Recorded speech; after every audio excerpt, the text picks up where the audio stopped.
பூஜ்யாய Sri ராகவேந்திராய சத்யதர்ம ரதாயச பஜதாம் கல்பவருட்சாய நமதாம் காமதேனவே. Sri Raghavendra YouTube channel நேயர்களுக்கு சைதை ராஜாவின் அன்பான வணக்கங்கள். நாம் இப்பொழுது இந்த எபிசோடில் தமிழ் மாத ராசி பலன், மாசி மாத ராசி பலன்களை வாக்கிய பஞ்சாங்க அடிப்படையில் பார்க்க இருக்கிறோம். 24/2/2024 சனிக்கிழமை அன்றைக்கி பார்த்திங்கன்னா பௌர்ணமி திதி வருகிறது. 10/3/2024 அன்றைக்கி சர்வ அமாவாசை வருகிறது. இதுவரைக்கும் எங்கள் சேனலை பார்த்து கொண்டிருக்கும் அன்பர்கள், சப்ஸ்கிரைப் செய்யாதவர்கள் சப்ஸ்கிரைப் செய்து கொள்ளும்படி கேட்டுக்கொள்கிறோம். ரைட் சைடில் சப்ஸ்கிரைப் இருக்கும், பெல் பட்டன் இருக்கும், ரெண்டுத்தையும் ப்ரெஸ் பண்ணிங்கன்னா அடுத்த நொடியே எங்களுடைய வீடியோ உங்களை நோக்கி வர துவங்கிவிடும். இந்த மாதம் பார்த்திங்கன்னா சுப முகூர்த்த நாள் அப்படின்னு பார்க்கும் பொழுது 5 நாள் வருது. அதில் குறிப்பாக 4 நாள் வளர்பிறை நாள், ஒரு நாள் வளர்பிறைக்கு ஒப்பான ஒரு நாள் தேய்பிறை நாளாக இருந்தாலும். ஸோ மாசி 3ஆம் தேதி, மாசி 7, மாசி 9, மாசி 10, அதாவது மாசி 3ங்கிறது 15/2, மாசி 7 அப்படிங்கிறது 19/2, மாசி 9ங்கிறது 21/2, மாசி 10 22/2, மாசி 14ஆம் தேதி தேய்பிறை நாள் 26/2. ஆனால் வளர்பிறைக்கு ஒப்பான நாள், அன்றைக்கு திருமணம் பண்ணலாம். வாங்க ராசிக்குள் செல்லலாம். கன்னி ராசி கால புருஷனுக்கு 6வது ராசி. புத பகவான் ஆட்சி உச்சம் பெறும் வீடு. இப்பொழுது கும்பத்தில் 19 நாட்களும், மீனத்தில் 11 நாட்களும் சஞ்சாரம் செய்து பலன்களை தருகிறார். இந்த மாதம் ராசியில் கேது பகவான் இருக்கிறார். குரு பகவான் 8ஆம் இடத்தில் இருக்கார். ராசியில் கேது இருந்தால் 7 ராகு. இதில் சனி பகவான் உங்களுக்கு நல்ல அற்புதமான ஒரு நிலையில் 6ஆம் இடத்தில் வெற்றி ஸ்தானத்தில் இருக்கார். 2க்கும் 9க்கும் உடைய சுக்கிர பகவான் 5ஆம் இடம் 6ஆம் இடத்தில் சஞ்சாரம் செய்கிறார். ஸோ கிரகங்களுடைய நிலைகள் பார்க்கும் பொழுது ஓரளவுக்கு தான் நன்மைகள் செய்யக்கூடிய ஒரு நிலையில் இருந்தாலும், இதில் இந்த மாதம் எப்பேற்பட்ட பலனை வழங்கப் போகிறது, நல்லா இருக்குமா நல்லா இருக்காதா, அதுலேயும் பார்த்திங்கன்னா உத்திரம் 2, 3, 4 பாதங்கள், அஸ்த நட்சத்திரம், சித்திரை 1, 2 பாதங்கள் உள்ளடக்கியது. இந்த ராசியில் பிறந்த அன்பர்களுக்கு இந்த மாதம் ஓரளவுக்கு நன்மைகள் தரக்கூடிய நிலையில் இருக்கிறது. பணம் பல வகையிலிருந்து பையை நிரப்பும். 2ஆம் இடத்தை குரு பார்க்குறார். குரு பார்வை கோடி நன்மை. அவர் 8ஆம் இடத்துல போய் மறைந்து நின்றாலும் குரு பார்வை கோடி நன்மை. அப்போ 2ஆம் இடம் என்பது நல்ல பண வரவு, பொருள் வரவு, குடும்ப மேன்மை, பொருளாதார மேன்மை. உங்கள் சொல்லுக்கும் செயலுக்கும் மதிப்பு மரியாதை கண்டிப்பாக கிடைக்கும். வீட்டில் இந்த மாதம் சுப நிகழ்ச்சிகள் நடத்துவதற்கான நிலைகள் இருக்கின்றன. இல்லை வெளியார் சுப நிகழ்ச்சிகளுக்கு நீங்கள் சென்று விட்டு வரக்கூடிய அமைப்பும் இருக்கிறது. மொத்தத்தில் பார்க்கும் பொழுது பணம் பல வகையில் இந்த பையை நிரப்பும். கணவன் மனைவி ஒற்றுமை, அதாவது குடும்பத்தில் எல்லோரும் ஒற்றுமையாக இருப்பாங்க. வீட்டிற்கு வரக்கூடிய விருந்தாளிகள், நண்பர்கள் எல்லோருமே, குடும்பமே சந்தோஷமாக இருக்கக்கூடிய அமைப்பு இருக்குது. ஆனால் 7ஆம் இடத்தில் கேது இருப்பதால் கணவன் மனைவிக்குள்ள கருத்து வேறுபாடு வரும். கொஞ்சம் விட்டு கொடுத்து போங்க, அரவணைச்சு போங்க. மற்றபடி ராசியில் கேது இருப்பது, கேது தனிமை விரும்பி, ஏகாந்த விரும்பி. இந்த கன்னி ராசியில் எப்போ கேது உட்காந்தாரோ அதுலேருந்து பார்த்தா கன்னி ராசி அன்பர்கள் எப்போவுமே ஒரு 10 பேரோட சுற்றுவீங்க, 10 பேரோட இருப்பீங்க, சந்தோஷமாக இருப்பீங்க. இப்போ பார்த்தா எல்லா இடத்துக்கும் தனியாகவே போவீங்க. ஒரு கேன்டீன் போகிறீங்க, ஆஃபீஸ் கேன்டீன்னா தனியாக தான் போவீங்க. தனியாக, ஏன்னா கேது வந்துட்டாலே இந்த கூட்டு சேரார், தனிமை விரும்பி அப்படிங்கிற ஒரு நிலை. மற்றபடி 3ஆம் இடத்தை சனி பகவான் பார்க்கிறதால இளைய சகோதரர்களுக்கு உங்களுக்கும் கருத்து வேறுபாடு வரும். இளைய சகோதரர்களுக்கு தேக ஆரோக்கியம் கெட்டு மருத்துவமனைக்கு செல்ல நேரிடலாம். எடுக்கின்ற முயற்சிகள் காலதாமதம் ஆகி பிறகு அது சக்ஸஸ் ஆகக்கூடிய ஒரு அமைப்பு இருக்குது. 4ஆம் இடம் குரு பார்வை, தன்னுடைய வீட்டை தானே பார்க்கிறார். குரு பார்வை கோடி நன்மை. அப்போ 4ஆம் இடம் 2ஆம் இடம் நல்ல பண வரவு பொருள் வரவு வருது அப்படின்னா அப்போ 4ஆம் இடம் என்பது உங்களுக்கு வீடு வாங்க, மனை வாங்க, ஃப்ளாட் வாங்க, ஃப்ளாட்டு கட்ட, வீடு கட்ட, தோட்டத்துறவு வாங்க, அது மாதிரி அசையா சொத்துக்கள் வாங்கக்கூடிய ஒரு அமைப்பு இருக்குது. வண்டி வாகனங்கள் கூட ஒரு சிலர் வாங்குவீங்க. பழசை விற்றுட்டு புதுசு வாங்கலாம், புதுசை விற்றுட்டு, அதாவது புதுசுன்னா உங்களுக்கு காரே வாங்கக்கூடிய அமைப்பு இருக்கும், 4 வீலர் அப்படின்னு.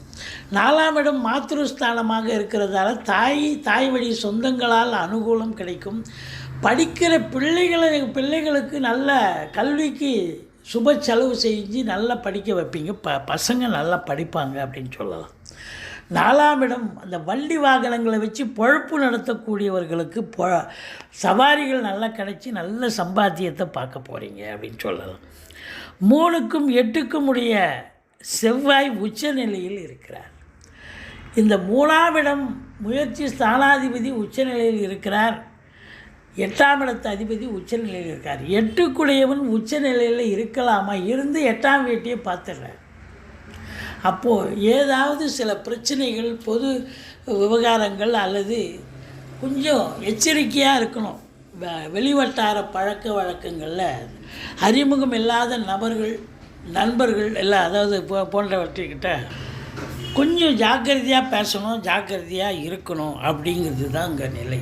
ஏன் அப்படின்னா உங்களுக்கு 8க்குடையவன் உச்சம் பெற்றால் 8ங்கிறது அசிங்கம், அவமானத்தை கொடுக்கக்கூடிய இடம். ஆனாலும் அந்த கிரகம் ஒரு திரிகோணத்தில் 5ஆம் இடத்தில் போய் அமர்ந்திருக்கிறது. அப்போது இருந்தாலும் கெடுதல் பண்ணுமா அப்படின்னா 4ஆம் பார்வையாக 8ஆம் வீட்டை பார்க்கிறார். கொஞ்சம் எச்சரிக்கையாக தாங்க இருக்கணும். அது மட்டும் இல்லை, உங்களுக்கு சுக்கிரன் 2க்கும் 9க்கும் உடைய சுக்கிர பகவான் நல்ல நிலையில் இருப்பதால் கலைத்துறையில் பணிபுரியக்கூடியவர்கள், அதாவது கேமராவுக்கு பின்னால் நின்று பணியாற்றுபவர்கள், கேமராவுக்கு முன்னால் நின்று பணியாற்றுபவர்கள், இவங்களுக்கெல்லாம் ஒரு அற்புதமான ஒரு காலகட்டம். வேலைவாய்ப்பு இல்லாதவர்களுக்கு வேலைவாய்ப்பு கிடைக்கும். சில சீரியலோ படமோ பண்ணுறீங்கன்னு சொன்னால் அதுக்கு நல்ல ஒரு சிறப்பாக பண்ணியிருக்கீங்கன்னு ஒரு முத்தாய்ப்பான ஒரு நிலை, ஒரு ரெகக்னேஷன் கிடைக்கக்கூடிய ஒரு அமைப்பு இருக்குது அப்படின்னு சொல்லலாம். மொத்தத்தில் பணம் பல வகையில் பையை நிரப்பும் என்று சொன்னால் மிகையாகாது. அடுத்தது 6ஆம் இடத்துல சனி பகவான் இருக்கிறார்.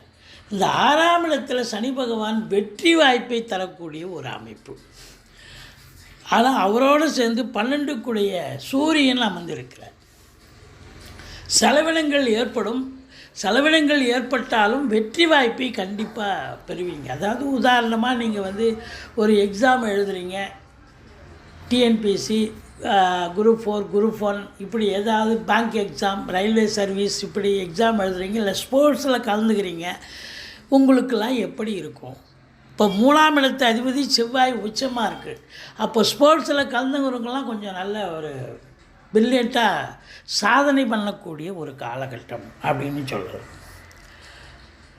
வெற்றி வாய்ப்பை பெறுவீர்கள். 30 வயசு 35 வயசுக்குள்ளே இருக்கிற இளைஞர்கள் அவங்களுடைய தேடல்கள் சக்ஸஸ் ஆகும். இந்த கன்னி ராசியில் பிறந்த அன்பர்களுக்கு 7ஆம் இடத்துல ராகு பகவான் இருக்கிறார்.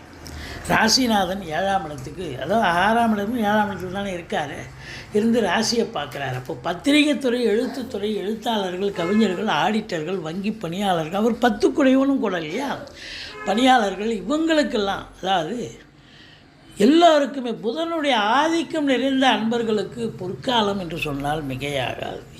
10 1க்குடையவன் 7 இருக்கார், 10க்குடையவன் 7 இருக்கார், சிறப்பு தானே குரு வீட்டில். ஆனால் ராகு அமர்ந்திருக்கிறார். அப்போ இந்த கன்னி ராசியில் பிறந்தவர்கள் வெளிநாடு போகக்கூடிய ஒரு அமைப்பு இருந்தால், ஜனனகால ஜாதக அமைப்புப்படி வெளிநாடு போகணும்னு நீங்கள் விதி இருந்தால் இந்த காலகட்டத்தை பயன்படுத்தி கொள்ளுங்கள். கண்டிப்பாக வெளிநாடு போவீங்க, டெஃபினட்டாக போவீங்க.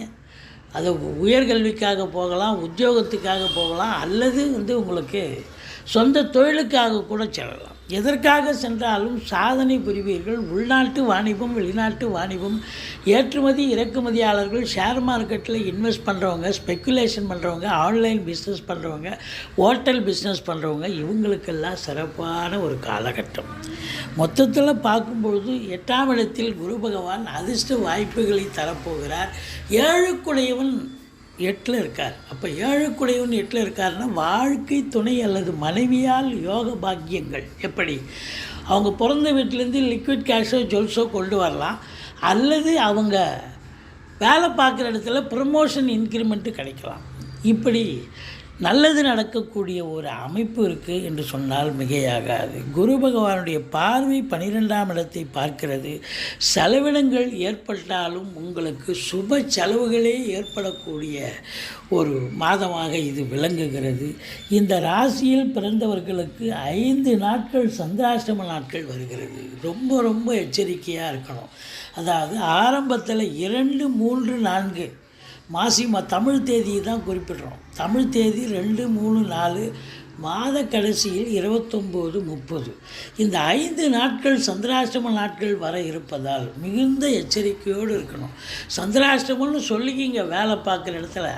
அப்போ தான் 2 தடவை சொல்லிக்கிட்டால் தான் நீங்கள் யாராவது பிரச்சனை பண்ண வராங்க இல்லை ஏதோ ஒரு இதுவாக வராங்கன்னா நீங்கள் சூதனமாக நடந்துப்பீங்க. கொஞ்சம் வரக்கூடிய பிரச்சனை குறைந்து விடும், பாதியாக குறைஞ்சிரும் அப்படின்னு சொல்லலாம். அதனால் அது மட்டும் இல்லை, இந்த 5 நாட்களும் நீங்கள் அலுவலகம் போகிறது இல்லை உங்கள் வேறு எங்கேயா போகிறீங்க, நீங்கள் உங்கள் சொந்த வண்டி வாகனங்களை பயன்படுத்தாதீர்கள். கால் டாக்ஸியோ இல்லை ஆட்டோவோ பிடிச்சிட்டு போனீங்கன்னா அது ஏதாவது வழியில் பிரச்சனை பண்ணாலும் அதை கேன்சல் பண்ணிட்டு இன்னொரு ஆட்டோ பிடிச்சி போயிட்டே இருக்கலாம். ஆனால் சொந்த வண்டி அப்படின்னு சொன்னால் உங்களுக்கு கொஞ்சம் பிரச்சனையாக தான் இருக்கும். அதனால் சொந்த வண்டி அதுவும் இரவு பிரயாணம் என்பது கண்டிப்பாக கூடாது. டெஃபினட்டாக எச்சரிக்கையாக இருந்துக்குங்க. மற்றபடி இந்த கன்னி ராசியில் பிறந்த அன்பர்களுக்கு இந்த மாசி மாதம் பணம் பல வகையில் இந்த பையை நிரப்பும். சொத்து பத்துக்கள் வாங்குவீங்க, வண்டி வாகனங்கள் மாற்றி அமைப்பீர்கள். இப்படி ஒரு சில நல்ல நிகழ்வுகள் நடக்கும். வேலை விஷயங்கள், வேலை இல்லாதவர்களுக்கு வேலை வாய்ப்பு கிடைக்கும்.